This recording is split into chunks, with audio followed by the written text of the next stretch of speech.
Hello guys, good morning. So kining sunod nga video nga akong ipakita sa inyo. Bahin gyapon ni ato ang time setter nga kani nga time iyahan ang gipanagna unsang bulana daw sila bubuan sa Ginoo sa balaan nga espiritu. Are to tanawon. Joel chapter 2, 28, 29 at doon pa sa 23. And it shall come to pass afterward that I will pour out my spirit upon all flesh. Ibukbo daw kung yung igsoon ang iyang espiritu sa tanang unod. Pag ingog tanan dilibot pasabot igsoon nga tanan gyud nga taos kalibutan, kadtura igsoong ang ayan. Ingon din niya dire, and your sons and your daughters shall prophesy.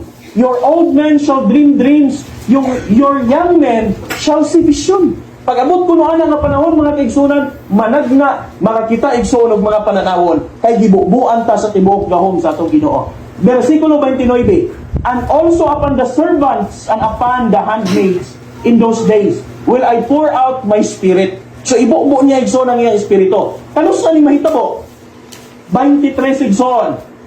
Ingon niya diri, be glad then, ye children of Zion, maglipay kamo mga anakan ni Zion, and rejoice in the Lord your God. Maglipay kamo diha sa inyong Ginoong Dios. For He hath given you the former rain moderately. Gibubuan ta niya ulan. Sa to pang espiritu igsoon, gipakasama dai siya sa ulan. Di ba? And He will cause to come down for you the rain, the former rain, and the latter rain in the, ano sa daw? In the first month. Unsay ingon sa pulong sa atong buhi nga Dios? Naulahing ulan sa unang bulan. Sa atong pabubuan kaniya mga kaigsunan, adtong 5 ka bulan igsoon nga kagul-anan ni ini nga kalibutan, didto ta bubuan igsoon sa tibuok nga gahom sa unang bulan.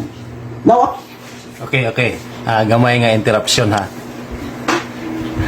So, sunod niya nga gibasa is another prophecy. Una nga gibasa niya ganiha is ang prophecy sa Revelation chapter 9, which pakya siya dito kay ngano man mali ang interpretation dayon fulfilled prophecy na to ang Revelation chapter 9. Another nga prophecy ang iyang gibasa is Joel chapter 2 28-29 dayon verse 23. Gibasa niya ang 28 ug 29 mahitungod di siya sa pagbubo sa Ginoo. Promise actually saad ni sa Ginoo, the promise of the Holy Spirit, no, nga ibubo sa Ginoo ang gahom sa balaan nga espiritu, no. Ug nya ang resulta ani unsay giingon sa 28, ang inyong mga anak nga lalaki ug babayi managna. Ang inyong mga katiguangan nga lalaki magdamgo og mga damgo, o ang inyong mga batanon nga mga lalaki makakita og mga pananawon. Sumuni siya ang saad sa Ginoo sa diha nga iyang ihatag ang balaan nga espiritu. Muni mahitabo sa iyang mga katawan, of which ang katumanan ani ang first nga kiniabang, ang first nga kanang fulfillment ani is katong sa Acts chapter 2. Walay lain. Wa tay lain mabasa sa Bible nga ang fulfillment ani katong Acts chapter 2. Unsa may naa sa Acts chapter 2? Kung imo nang basahon ang verses 1, actually kung imo basahon ang whole chapter sa Acts chapter 2, diha na to makita ang pagbubo sa Ginoo sa balaan nga espiritu sa iyang mga apostoles. Paghuman ning saka si Kristo sa langit, dito nito makita nga nagkahiusa ang iyang mga apostoles. After 10 days gibubuan sila sa balaang espiritu, dayon nakapangmensahe sila effectively. Gamit sila sa Ginoo, epektibo kayo. Linibo ang na-convert sa church tungod atong agahom kay nganuman duna sila special nga token nga gihatag sa Ginoo sa ilaha, ang gahom sa pagpangistorya sa mga dila, itawag og speaking of tongues, no, nga makaistorya na sila bisan unsa nga pinulungan mga tao nga wala pasukad nila na kanaabang na nakahibalo sa ilahang lingwahe, makasabot sa ilang istorya. Mao na nga effective kay tao makasabot sa kung unsa ilahang mensahe. Mao toy first nga fulfillment aning Joel chapter 2. Ang problema lang kay pag humanyag basa sa 28 ug 29, ingon din siya kanusa. So, saka din siya sa verse, atras din siya sa verse 23. Unsay naa sa verse 23 di ay?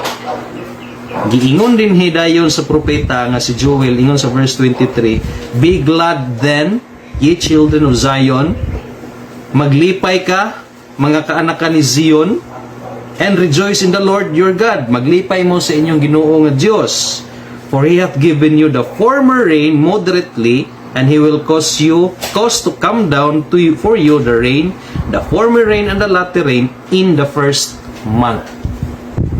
Kita siya mga kaigsuunan, nakabasa siya first month. Iya din ning gi-consider nga mao ni ang bulan nga didto sila bubuan sa balaang espiritu. Mao tong gi-connect niya sa ihang 5 months ganiya sa Revelation chapter 9 nga nay 5 months dito or 150 days nga ang first month daw adto didto sila bubuan sa Ginoo sa balaang espiritu. Actually nang laktod siya, ning lahos siya diri sa ilang kapanahunan nga ang first fulfillment ani katupang sa mga apostoles sa Acts chapter 2. Now kung kining verse 23, kung ang buot ipasabot ani pitsa ni siya or bulan ni siya kano sa ibubo sa Ginoo ang saan sa balaan nga espiritu, it should be nahitabo ni sa first fulfillment dito sa mga apostoles na ang pangutana. Pagbubo sa Ginoo sa balang espiritu sa Acts chapter 2 dito sa ang mga apostoles. First month ba to? Dili man to first month. Third month na to siya. No? So meaning, ang verse 23 nga first 9 na mention diya nga first month, wala ni siya connection sa kung kanusa ihatag or ibubo sa Ginoo ang iyahang balaang espiritu. Ha? Kaya ang Ginoo nagtan-aw na sa kondisyon sa iyahang mga katawan kung angay na ba ni bubuan sa balaan nga espiritu or dili. Ang Ginoo wala na nag-agad og pitsa. Ang iyahang gitan-aw ang kondisyon sa iyahang mga katawhan. No? So, karon nganong na may gingon diha sa verse 23 nga first month. Actually gipakasama ra ni siya ni Prophet Joel sa kana bang mananom ka. Oh, di ba? Kay ang gihisgutan diri is ang pagbubo sa balaang espiritu. Then ang pagbubo sa balaang espiritu gipakasama na niya sa ulan. Di ba? Kung mananom ka, kinahanglan gina siya ulanan aron nga muturok ang imuhang gitanom nga liso, mo na gitawag og former rain or early rain.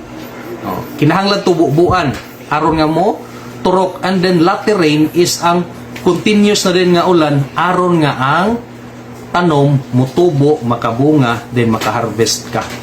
Mulang giingon diya first month kay ngano man kinahanglan sa pagtanom nimo bubuan gina siya sa unang bulan kay aron muturok to siya. No? Same gyapon na kung i-apply nato sa spiritual sa atoa. I-apply na nato sa diha nga natamnan ta sa liso. Unsa man ang liso sa pulong sa Ginoo? Natamnan ka sa pulong sa Ginoo, meaning nakadungog ka sa pulong sa Ginoo, kinahanglan na siya bisbisan. So may manang bisbis. Nag-refer na siya sa balaang espiritu, pagdugang kung kahibalo, dugang nga kamatuoran, kinahanglan ka padayon o paminaw, aron nga mutubo ka, aron nga makapamunga ka. So manang bunga kanang atong mga maayo nga mga kinaiya. Dili pwede nga kasara ka maminaw, goods na, okay na. No. Kinahanglan padayon ang imuhang pagpaminaw sa pulong sa Ginoo, aron nga mutubo ka. Ingon ana ang buot pasabot ni ana. No? Dili kay maminaw ka karon, nakapaminaw ka karon. Sunod na pudayon ka tuig maminaw. Dili. Imo ha gina siyang padayonon. Tuloy-tuloy gina siya. Mo na gingon diha sa verse 23, kinahanglan siya maulanan, makadawat siya sa ulan, former og latter rain in the first month. So wala na siya nag-refer diha og kanaang pizza in the future nga dito ibubo sa Ginoo ang iyahang balaang nga espiritu sama sa iyahang panudlo, no, nga first month daw then gi-connect niya atong 5 months sa Revelation chapter 9. So ang first month dayon atong 5 months dito dayon sila buuan sa balaan nga espiritu. So makita ninyo no, nga dili gyud mo yung pagsabot. Gagamit siya og mga teksto, mga tagna, prophecy ni Prophet Joel sa Joel chapter 2. Then nakabasa lang siya dito sa verse 23 nga first month. So iya din gi-apply nga first month daw to siya dito sa last 5 months sa kalibutan. No? So dili gyud mao nga mga paggamit. Makita nato nga wala gyud. Dili gyud mao ang ilang pagsabot sa pulong sa Ginoo. Muna nga kani mga tawhan na tabanganan gid kay ni sila. No, dili ta mag-judge nga kana ang maimperno na ni, no? Dili ta maka-judge sa ilaha, di ta makahukom sa ilahang kana abang forever na gid sila nga iya sa yawa, dili kay dili pa man sirado ilang kaluwasan. So naa pa gyoy chance, no, nga maulian pa ni sila. Mauna lagi nga kinahanglan ginato palpalon pag-ayon ng ilahang mga videos, ilahang mga pagminsahe kay aron nga makamata, no?